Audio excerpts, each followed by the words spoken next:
Welcome to the Self-Reliant Steward podcast. I'm your host, Damia Shimon. On this podcast, I will share stories, scriptures, words of the prophets, and research to help you, Latter-day Saint parents, teach your teens, and create a financial legacy of self-reliance. No more living paycheck to paycheck. No more going in and out of debt. Start today to change your family's life for the better by becoming a wise steward of what the Lord has blessed you with. Hello, everyone. Welcome back to the Self-Reliant Steward podcast. I'm your host, Damia Shimon, and today I have a guest with me, Angie Pierce. She is a nurse practitioner, and I've invited her onto the podcast to interview her to help your teens to see if this might be a career that they would want to go into. So thank you, Angie, for being here. And why don't you just start by telling us a little bit about yourself? Oh, thank you for having me, Dania. I have been a nurse practitioner for 20 years and a nurse for years before that. So combined, I've got 35 years experience in the healthcare field. And I've really enjoyed it because nursing has given me a lot of flexibility with raising my family and being able to choose a lot of different avenues with nursing. I'm a mom of four, and being a busy mom, being able to have a career that suited me was really important, and I feel like that my career also helped me with as I raised my family. So it was sort of adaptable in being able to help, like knowing when I needed to take my kids into the doctor, that I could kind of assess on my own and kind of take care of my kids in that way. I'm a very motivated person. I'm very driven with some of the goals and plans that I have. And so it's just kind of fun to know that I have a career that can keep up with me. Because I've done fun things like jumping out of planes and wrestling alligators. So I've had a lot of fun kind of just challenging myself to do different things, to be able to get out of my comfort zone and just live life really adventurous. So that's kind of about me. I love that you point out that your career fit who you wanted to be. You wanted to be a mom, you wanted to have that flexibility in your career. I think, and then it really fit your personality of what you wanted to do. I think that is great. So how did you decide to go into that field, to go into nursing? I remember when I was in high school, we were exploring the whole career thing. Once upon a time, we did aptitude tests, and I tested to be a physical therapist. And I remember doing a job shadow, and it was the most boring day of my life. So I looked at things like being a flight attendant because I love to travel. I looked at things of being a design, like an interior designer, because I love transformation and I love sewing. But I looked into that as a major career, and it was like nothing that would really pay well. So just really a lot of pondering and deep dive, and kind of went for a little bit on the practicality of what would fit with raising a family, and nursing popped up. So when I was a senior in high school, that's what I decided, and kind of never looked back. So, and what does a day typically look like for you as a nurse or nurse practitioner? I guess a nurse practitioner now, right? Yeah, I'm a nurse practitioner now. That has evolved over the years. As a nurse, I started at St. Mark's Hospital, and I worked on the med surge floor. And so I actually started working on the graveyard shift because, one, we got paid more. You got the differentials, and they had a bonus that they would offer. So to me, I was ready to optimize. If I'm going to be at work, I might as well optimize my pay. So I did work with the hospital. It was very demanding, especially working at graveyard shift, because you don't have all the other resources. I haven't been in the hospital for 20 years, so I don't know how that's changed. I know they have more support staff than they once upon a time did. But as a night shift nurse, we got to be the secretary, the CNA, we pulled off the orders. We did a lot of things. So I got really good at being jack of all trades. And I think that was actually really helpful for me in so many other aspects of my life. You learn a lot of problem solving skills, and you learn a lot of triaging skills to be able to decide what is the most important, what's got to get done now, and being able just to kind of make those decisions very quick minded on the spot. Because when you're in a code situation, like, you've got to be able to just know exactly what you're doing and how to do it and work with a team. So that was a big piece when I was in the hospital. And then I had the opportunity, once I got my nurse practitioner license, to work in private clinics. And that's just a whole different rhythm, because instead of night shifts and weekends, I was in during day shifts, 8 to 5 kind of a thing. But then again, you're working with a team very differently. You're working with patients very differently, because instead of an acute setting where they're coming in from surgery or an injury, you're dealing with more long-term issues. And so again, your problem solving is a big piece of it. Your ability just to hold space and just listen to people, because when people are overwhelmed, they can get really challenged in their emotions. And how do you be able to navigate that and know that they just need the help and they need to be seen and taken care of? So it really kind of brought in the personal skills more so when I started working in the private clinic. I liked the private clinic because there was a lot of things that gave me more autonomy, and being able to be responsible for a certain set of patients, and being able to navigate kind of through their care plans and so forth really gave me a lot of ownership in what I was doing. So that's kind of cool. And as a nurse practitioner now, is that what the second part you were explaining was, or is it different now? Yeah, so I went into the private clinics as the nurse practitioner. And Okay. so I was sort of assigned certain patients on my own. And that's where the autonomy really came in, as being a nurse practitioner. And so as a nurse practitioner, you are licensed and have the scope of practice to assess, diagnose, and prescribe.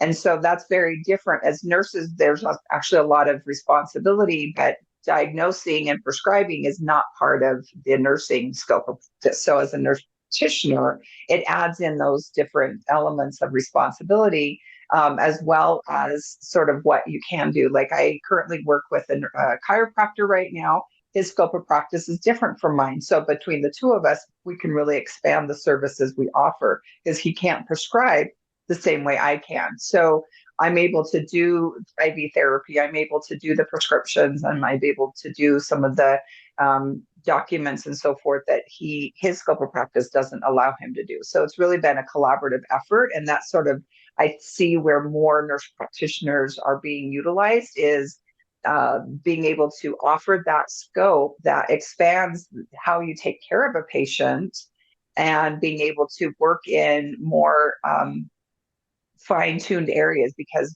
the healthcare is expanding and changing, and the demands of the population are becoming different, and they need more one-on-one care. And so nurse practitioners have a tendency, in our training, we're taught more about looking at sort of all the aspects, the social aspects, the uh, uh, economic aspects and so forth, to be able to allow, what does this patient really need to be able to truly get better. So that's been the exciting part of being a nurse practitioner, is adding all of those elements from the foundation I had as a nurse, to be able to really open that up and affect influence people in a positive way as they're managing their healthcare.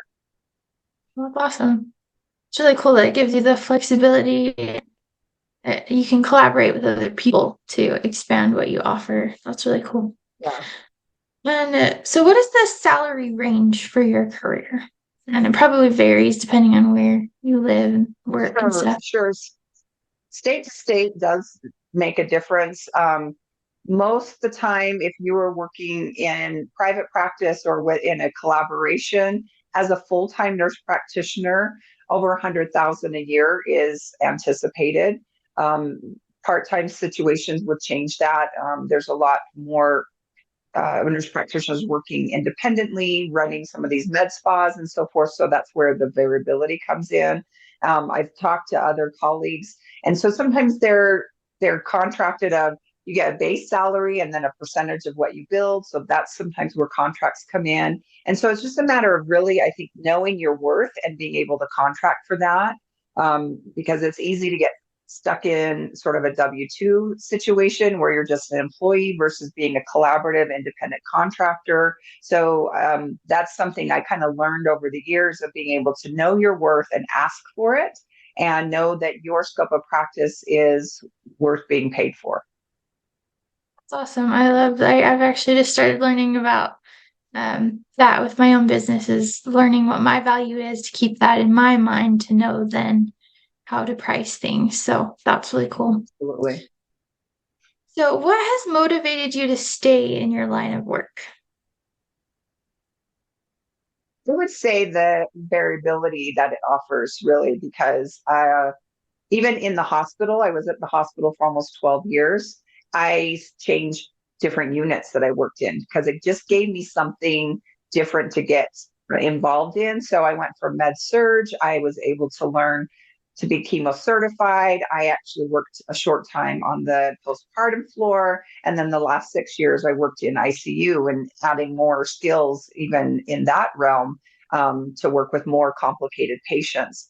So that gave me just something where I was always learning. And when I shifted into private practice, the first private practice I worked in was fertility care. So I had personal experiences as a fertility patient. And so I had a lot of investment in that topic. And so that was a really cool place for me to work. And I spent 15 years there. And then as I learned something more, I was able to reach out to a different clinic and work there. And so working with the chiropractor allows me to do more holistic complementary medicine. And so it's just continued to evolve. And for me, that's really a big piece is I love learning. I love being able to just keep exploring with curiosity. And so allowing my career to expand with that has been really fun.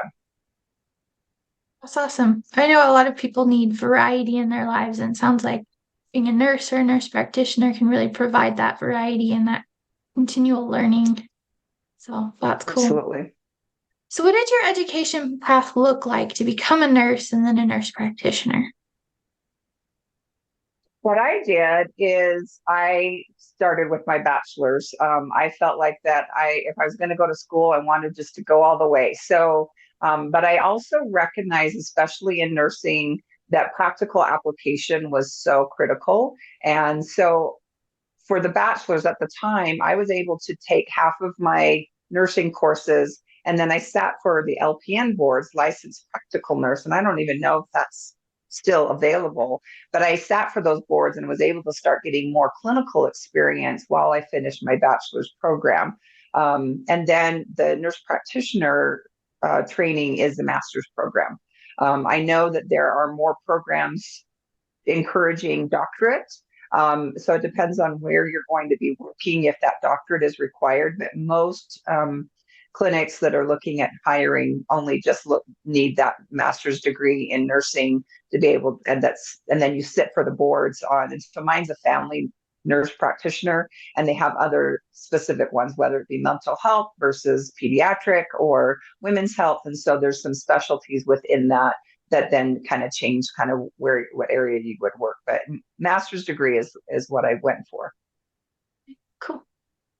And is there anything that you would have done differently looking back in how you got to your career, anything in your career?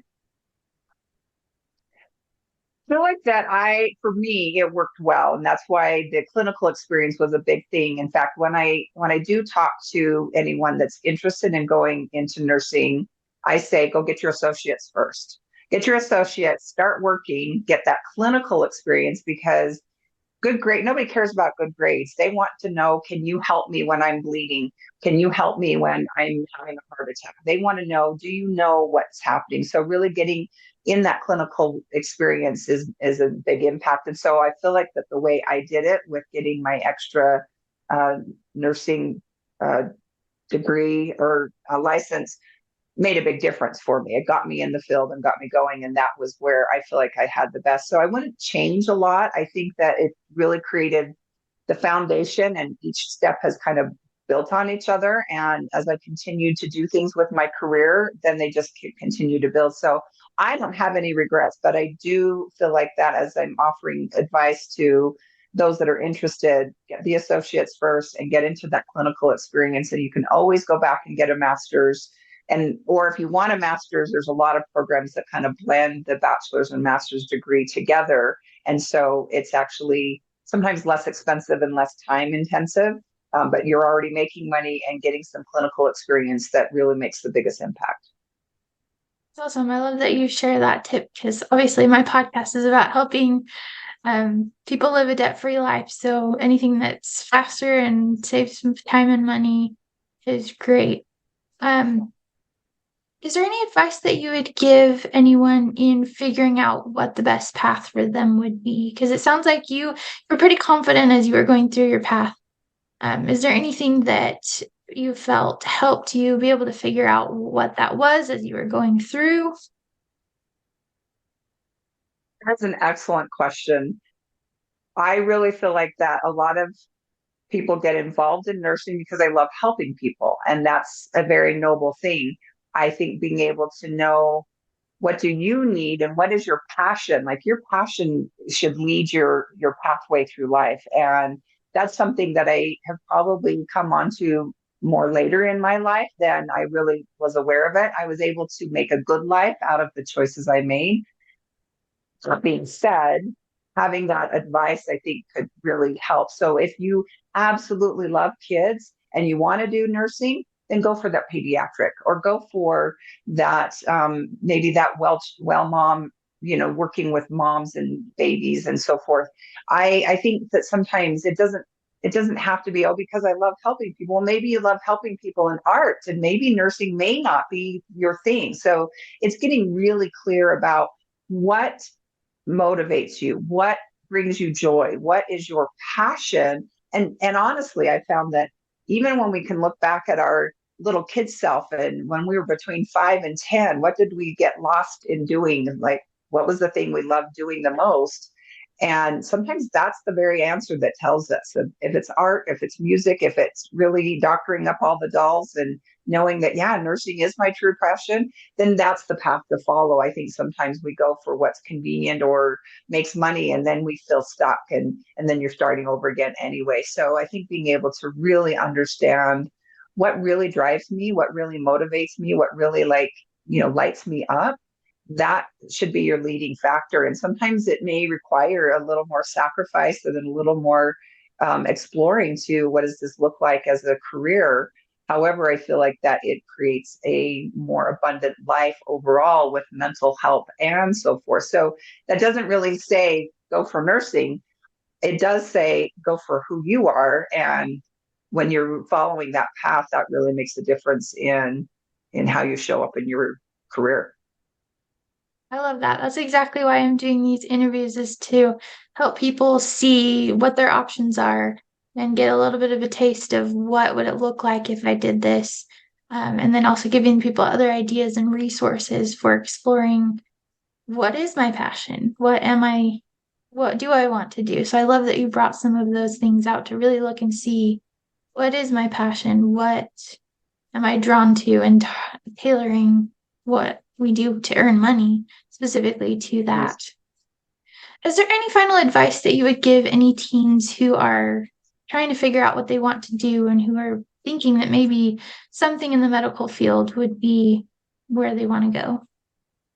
Yeah, I would just say stay curious. Like, I think being able to know that as a teen and in your early 20s, it's about making mistakes and making choices and changing your mind. And I don't think we've been given permission about that for many generations. It's always go to college and get a job. And, because we're coming from generations that they didn't have those luxuries. And so that became something that was really determined and taught. And it's not bad. I think college and education, like, again, I love learning. So if I ever got stuck in life, it was time to go back and learn again. So that's a passion for me. It is being able to, though, give the permission to really figure out who you are and follow that lead. And it's, if they want to go into the medical field, like the cool part is there's all kinds of technical training to be a CNA or a medical assistant or a dental hygienist or something that are fairly simple and not hard careers to get in. And you could get in and get the training and go, okay, that really isn't for me. Like being able to realize, try something, do job shadows. There's a lot of things, do phlebotomy. Those are the things that only take I think 6 to 8 week certification. You can get in, know, are you okay with interacting with people? Or would you rather work in the lab? That way you're still helping people, but you don't have to do so much customer service. So I think being able to just really be curious and really understand who you are and allow those two things to kind of merge and guide you can be a really powerful impact on your career. Thank you so much. That is great advice. Again, I thank you for coming on to the podcast, to letting me interview you, and for sharing all of your wealth of knowledge that you've learned over your life. So thank you so much. Thank you for having me. All right. Thank you.